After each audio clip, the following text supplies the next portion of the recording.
L'insécurité alimentaire fait des ravages chez les cégepiens.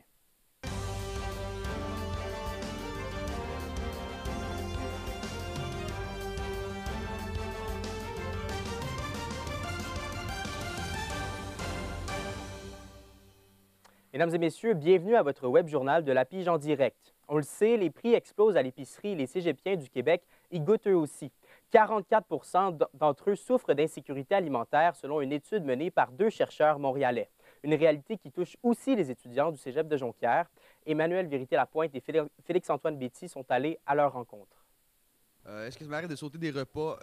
Oui, mais c'est parce que j'ai pas faim. L'insécurité alimentaire frappe de plein fouet le cégep de Jonquière. Pour 37 des étudiants, sauter des repas est maintenant monnaie courante. Un peu, mais comme étant étudiant, c'est probablement plus par paresse que par... tu sais, mettons, si c'est pour sauter un repas, c'est plus parce que ça me tente pas de le faire. Pas vraiment. J'ai déjà sauté des repas, mais c'était plus par manque de temps que par insécurité. Non, j'ai jamais vécu d'insécurité alimentaire. Entre les cours, si j'ai moins de temps, je vais moins manger un gros repas que si, mettons, j'avais 4 heures de pause, je vais prendre plus le temps. Selon la direction de l'établissement scolaire, l'inflation est en cause. La hausse du coût du panier d'épicerie que l'ensemble de la population a vécu depuis la pandémie, la hausse des frais de loyer, puis l'inflation de façon générale, bien, la communauté étudiante n'est pas épargnée des mêmes réalités que la société en général. Pourtant, l'argent est loin d'être le facteur principal selon l'étude sur l'insécurité alimentaire menée par 2 professeurs en sociologie au Cégep du Vieux-Montréal. Aucune personne a mentionné l'aspect monétaire. Ça, vraiment, on a trouvé ça surprenant. C'était plein d'autres facteurs, notamment ce que nous, on a appelé là, éventuellement dans la recherche la désorganisation temporelle. Manque de temps, surcharge de travail, impératif des remises et travaux, absence de plage horaire pour dîner. Au Cégep de Jonquière, l'échoppe alimentaire a été créée en septembre dernier. C'est une épicerie communautaire où les étudiants ont accès gratuitement à des produits chaque semaine. Cuisine collective, distribution de barres tendres et réfrigérateurs avec produits en libre service sont aussi des initiatives disponibles sur le campus. On dit les étudiants, c'est pas juste des bouches à nourrir. Les étudiants, c'est des personnes avec des compétences, avec des buts, des objectifs.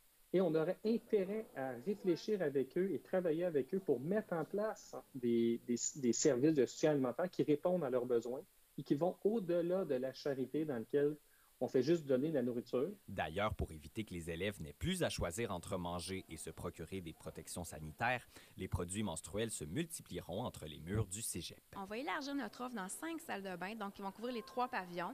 On va aussi utiliser une salle de bain non genrée afin de répondre aussi aux gens qui veulent protéger leur identité par rapport à leurs besoins physiologiques. Et puis, on va offrir gratuitement à la fois des tampons et des serviettes sanitaires dans 5 salles de bain à partir de l'automne. Actuellement, seulement une salle de bain du cégep offre des produits menstruels gratuitement.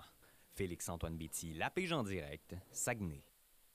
L'Université du Québec à Chicoutimi lance le tout premier certificat en agriculture nordique au Québec. La formation débutera en août prochain. L'établissement espère pouvoir développer davantage ce secteur économique dans la région, en plus d'aider au manque de main-d'œuvre de ce type d'agriculture. Les producteurs de la région se réjouissent de l'implantation de ce projet. Mais lors de l'établissement du programme comme tel, la réponse a été très favorable. Là. Je crois qu'en guise d'appui à l'établissement du programme, on avait quelque chose comme 20 quelques lettres d'appui de partenaires. De nouveaux équipements à la fine pointe de la technologie profiteront aux étudiants du programme Génie électrique, automatisation et contrôle du cégep de Chicoutimi. Les locaux fraîchement rénovés et adaptés au marché du travail ont été dévoilés ce matin. Corinne Bélanger a pu les visiter. Corinne, qu'avez-vous observé? Il y a plusieurs travaux qui ont été effectués pour permettre l'achat et l'installation d'outils, comme vous dites, à la fine pointe de la technologie d'une valeur totale de 3,2 millions de dollars. Les rénovations ont débuté il y a 3 ans à la suite de l'actualisation du programme par le ministère de l'Enseignement supérieur. Tous les corridors réservés pour le programme ont été rénovés.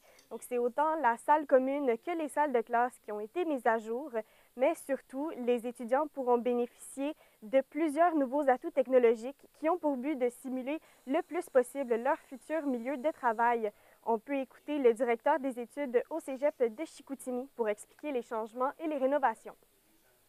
ce nouveau programme-là nous a amené à avoir des nouvelles compétences, à utiliser des nouveaux équipements pour répondre aux besoins des entreprises actuelles et futures. Et qui dit achat d'équipements, bien aussi demande de réinstaller un peu nos espaces pour être capable de bien accueillir ces équipements-là et revoir aussi notre pédagogie. Donc, c'est à peu près 4 années là, de réflexion, de travaux, de mise en place des choses là, qui se concrétisent avec la session d'hiver 2025.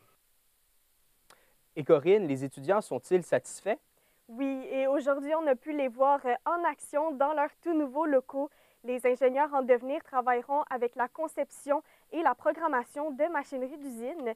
Donc, les étudiants et les enseignants du cégep de Chicoutimi pourront mettre à bon usage les nouveaux robots, les convoyeurs et les systèmes de triage, entre autres. Bref, ils auront de quoi s'amuser.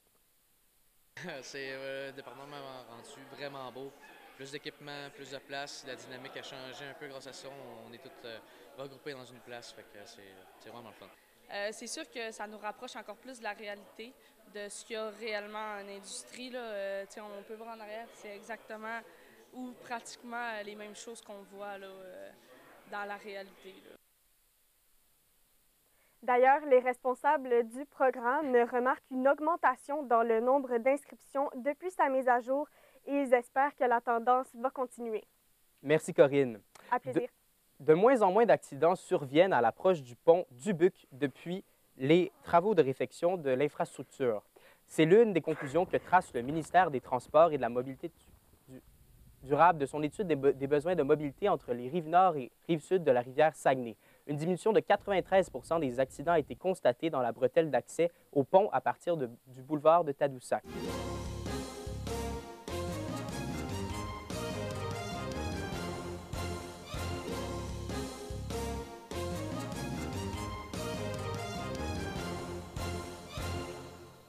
Le gouvernement canadien donne le feu vert à un projet de train à grande vitesse qui relierait Québec et Toronto.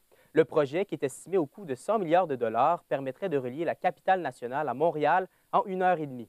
Alors que les élections fédérales pourraient être déclenchées à tout moment, notre journaliste Louis Tuet est allé prendre le pouls de la population quant à la faisabilité de ce projet de transport en commun. Non, je pense pas que c'est viable. Il a fait ça beaucoup plus pour redorer son image qu'autre chose. Ça ne fout pas, ça. Je crois pas. Si ça va bien, puis il y a un peu d'argent, il devrait être bon pour le faire.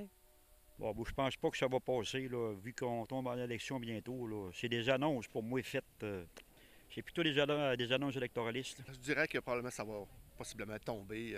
Aussi vite que les élections passées, ça va être quelque chose qui voulait rassembler le monde, je crois. Mais au bout de la ligne, peut-être qu'on a d'autres soucis. Hein? Le ministre du Travail québécois, Jean Boulet, a déposé ce matin un projet de loi qui vise à limiter le droit de grève pour les travailleurs du secteur public. Louis Tuet, quel est le contenu de ce projet? Eh bien, ce projet de loi, il a un objectif bien précis, celui d'encadrer la durée de grève pour les travailleurs du secteur public. Le ministre du Travail, Jean Boulet, évoque le bien-être de la population pour justifier le dépôt de ce projet. Selon lui, l'arrêt ou le ralentissement prolongé des services publics lors de conflits du travail cause du tort à toute la population, d'où cette volonté de limiter ces durées de grève. La loi permettrait alors au Conseil des ministres de renvoyer un conflit devant le tribunal administratif du travail si et seulement si le gouvernement juge que la grève en question aura des répercussions importantes pour la population. Si le projet est adopté, le ministre du Travail pourrait solliciter un arbitre pour rendre une décision concernant un conflit qui causerait un préjudice grave à la population. Cet arbitre il pourrait donc décider de mettre un terme au conflit ou d'ordonner un retour au travail. À noter que cette méthode n'est pas inédite puisque le gouvernement fédéral l'avait déjà expérimenté lors des conflits avec l'ECN dans les ports ou avec Poste Canada. Et Louis, comment ont réagi les syndicats après cette annonce? Eh bien, le moins qu'on puisse dire, c'est qu'ils n'ont pas du tout apprécié la sortie du ministre du Travail. Dans un communiqué de presse, le syndicat canadien de la fonction publique n'a pas hésité à dénoncer, je cite, une tentative opportuniste mais vaine de s'attaquer une nouvelle fois au droit de grève. La Confédération des syndicats nationaux évoque quant à elle une mauvaise décision au mauvais moment dans un contexte d'incertitude politique et économique. Alors que le gouvernement Legault appelle les Québécois à unir leurs forces, la CSN l'accuse davantage de creuser les divisions au sein de la société.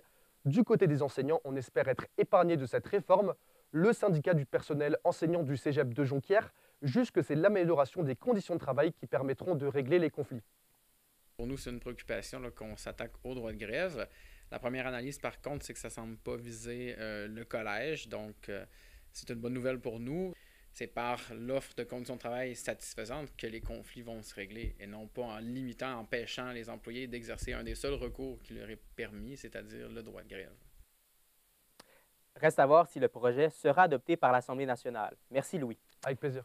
La 59e édition du tournoi Pee-Wee de Jonquière débute ce soir au Palais des Sports. L'organisation est fébrile, mais elle est à la recherche de solutions pour le futur de l'événement. David Veillette, le nombre d'équipes inscrites a encore diminué cette année. Effectivement, Cédric, et c'est le cas depuis les 5 dernières années. Avant la COVID-19, c'était un total de 56 équipes qui compétitionnaient à ce tournoi de Jonquière. Cette année, ce sont 36 équipes, soit 20 de moins qu'il y a 5 ans. Et de ces 36 clubs-là, eh bien, il y en a 21 qui représentent le Saguenay-Lac-Saint-Jean et 15 qui représentent les autres régions du Québec. La raison pourquoi le nombre de clubs a diminué, eh bien, c'est que les coûts sont trop élevés pour les parents et les familles des joueurs. Donc, on parle des coûts des hôtels, on parle des déplacements, et également les dates qui mettent un frein à certaines équipes en dehors du Québec. Le comité a tenté de changer la date du tournoi, lui qui était en janvier est maintenant en février, mais ça n'a pas eu le résultat escompté. Malgré tout, le comité est assez satisfait du nombre d'inscriptions, mais elle va mettre les bouchées doubles puisque c'est bientôt la 60e édition qui est l'an prochain. Une marque qui n'est pas atteinte très, très souvent lors des événements sportifs. On écoute le président des comités des sports, Michel Tifo. Des événements de sport qui ont plus de 50 ans, il n'y en a pas tant que ça. Il y a la traversée du lac à Roberval, plus de 60 ans.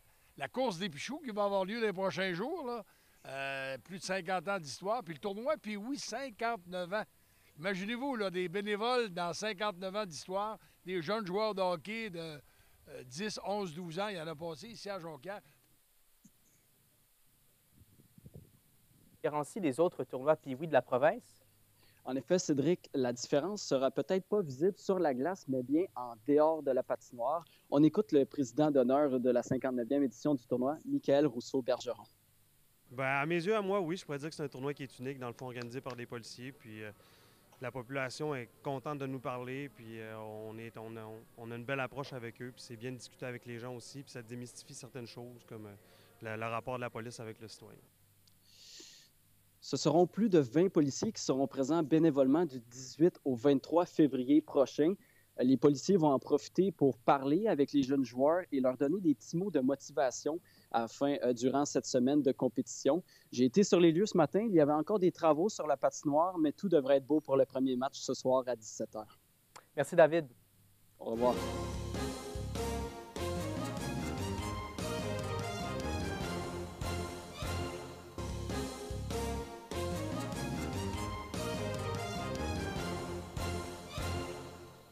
Des bordées importantes de neige se sont abattues à Saguenay dans les derniers jours. Et avec celles-ci, les fenêtres des sous-sols des résidences sont condamnées.